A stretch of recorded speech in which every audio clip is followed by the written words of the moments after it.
செவ்வாய் ஹோரையில வேலை கிடைக்கிறதுக்காக துவரம் பருப்பு பரிகாரத்தை பத்தி ஆல்ரெடியே சொல்லியிருந்தேன். அதை இன்னொரு வீடியோல உங்களுக்கு செஞ்சு காட்டுறதாவும் சொல்லியிருந்தேன். பாம்பன் சுவாமிகள் கோயிலுக்கு போயிருந்தப்போ ஒரு வயசான தாத்தா தான் இதை பத்தி என்கிட்ட ஷேர் பண்ணியிருந்தாரு.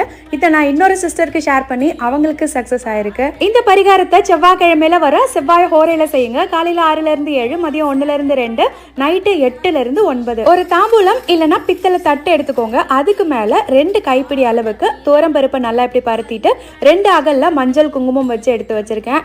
இதுல நெய் இருந்தா நெய் சேர்த்து போடுறது ரொம்ப விசேஷம். இல்லனா நல்லெண்ணெய் விட்டு சிகப்பு நிற திரி போட்டு நம்ம முருகரை நினைச்சு இந்த விளக்கேத்தணும். இதை கோயிலையும் செய்யலாம், வீட்டிலையும் செய்யலாம். 9 வாரம் பண்ணலாம். இல்லனா நல்ல வேலை கிடைக்கிற வரைக்கும் பண்ணலாம். ஏதாவது ஒரு நேரம் இந்த விளக்கேத்திட்டு சஷ்டி கவசமோ வேல் மாறலோ இல்லனா சிம்பிளா வேலுண்டு வினை இல்லை, மயிலுண்டு பயம் இல்லை, குகனுண்டு குறைவில்லை, கந்தனுண்டு கவலை இல்லை, ஓம் சரவண பவ, இதுவே பெரிய மகாமந்திரம். இதை சொன்னாலுமே போதும். இந்த துவரம் பருப்பை அடுத்த நாள் சுத்தம் பண்ணும் போது எடுத்து பறவைகளுக்கு கொடுத்துருங்க. பாய்.